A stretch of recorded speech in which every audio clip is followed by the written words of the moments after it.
And now, to talk about our module of the week, let's turn it over to Martin Anderson Klutz, a senior solutions engineer at Acquia and a maintainer of a number of Drupal modules and recipes of his own. Martin, what do you have for us this week?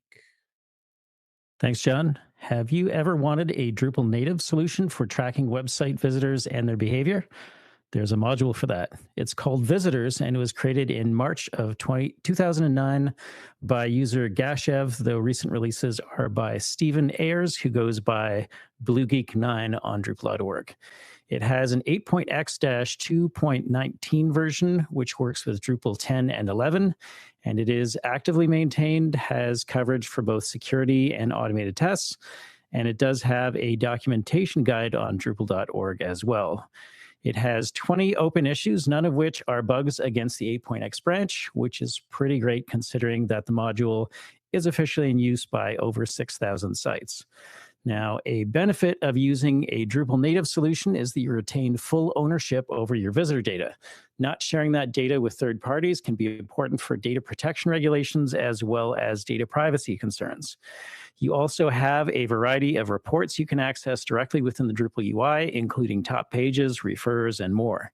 There is a submodule for GeoIP lookups using MaxMind if you also want reporting on what region, country, or city your visitors hail from.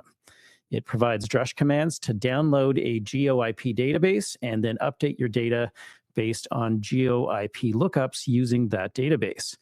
It should be mentioned that the downside of using Drupal as your analytics solution is the potential performance impact and also a likely uptick in usage for hosting that charges based on the number of dynamic requests served. All that being said, let's talk more about visitors. I just want to say, but before we talk about the module, I noticed something on the module page that he has like a little graphic that says that he'll prioritize new community members and active community member requests, which I think is interesting. I think I might add that to a couple modules I maintain. I think it encourages people to participate more actively, or if they're new, to call that out. Uh, I think this is cool. It feels like it's a replacement for the statistics module in core, maybe a little more powerful. I'm curious if you have a scale on how much of a performance hit this gives, because I imagine it's not linear with the traffic. I imagine it can very quickly, if you have a very active site, I imagine this very quickly increases the burden.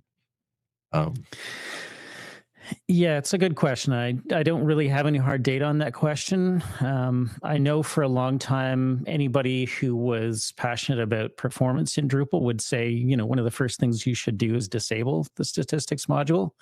So the fact that they're touting this as a replacement does make you wonder if there's been, or what's been done to sort of mitigate the potential performance impact. And I don't necessarily have any visibility on that. I mean, it does use JavaScript, it looks like, for the actual updating, but Drupal's still the back end, so that doesn't actually help too much on the performance, I think. But yeah, I mean, this is I have a couple clients that might be interested in this because they want some data sometimes, but not like long term, and they're concerned about privacy as well. So this might be good. And I think also with Google Analytics, at least there used to be some restrictions from their terms of use in terms of, the sites had to be publicly available and so on. So not necessarily a good fit for like intranets or some kind of, more private sites. And so something like this could be a solution, again, particularly for something that's maybe not super high traffic. Hmm. I wonder, I wonder how this compares or contrasts to I know that PI Wick used to be like a self-hosted sort of analytics solution. I'm wondering how this compares because that would be obviously outside of Drupal, right? It would be on another installation on your server somewhere. So I wonder if that would be like a way to overcome the performance hit, maybe. Yeah, I mean, Piwik and Matomo, I learned recently, sort of are diverged forks of kind of a single common, you Hmm. know, um, project years ago.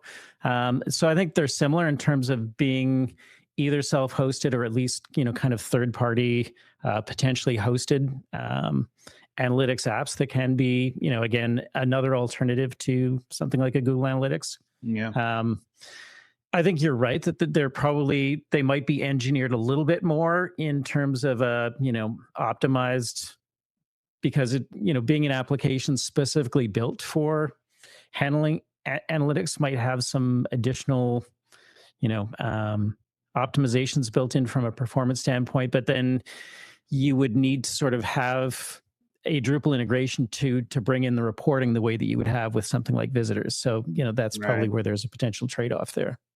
Yeah, I do find it nice that this kind of like sits right inside your Drupal, your Drupal instance, and you can access those analytics right from there. So it takes away that extra login, definitely. I also wonder, and maybe you do or don't know this, but the GeoIP database, like how much cruft does that add? So it's kind of a CSV file. I haven't downloaded one in a while, but if I recall correctly, it's not really a huge database. It's just sort of IP ranges and then kind of the city that they map to. Got it. Um, so it's not a ton of data. It's nice that it does sort of download that locally, and then that way it can sort of run against a local data file as opposed to sort of running a Mhm. whole bunch of queries against some kind of a third party API. Yeah, definitely. Huh. Interesting. Wow. I find this to be very interesting, and now you've got my wheels turning yet again, Martin, on whether I really need Google Analytics or not. Um, I don't know. I'll update you in the future if I decide to switch. As always, thank you, Martin, for an enlightening module of the week. If folks wanted to get a hold of you, suggest a module, or just chat, how could they go about doing that? We are always glad to get nominations for Module of the Week or discuss any past ones in the Talking Drupal channel of Drupal Slack, or folks can reach out to me directly as ManClue on all of the Drupal and social platforms. Fabulous. Thanks a lot, Martin. Thanks, Thank Martin. you.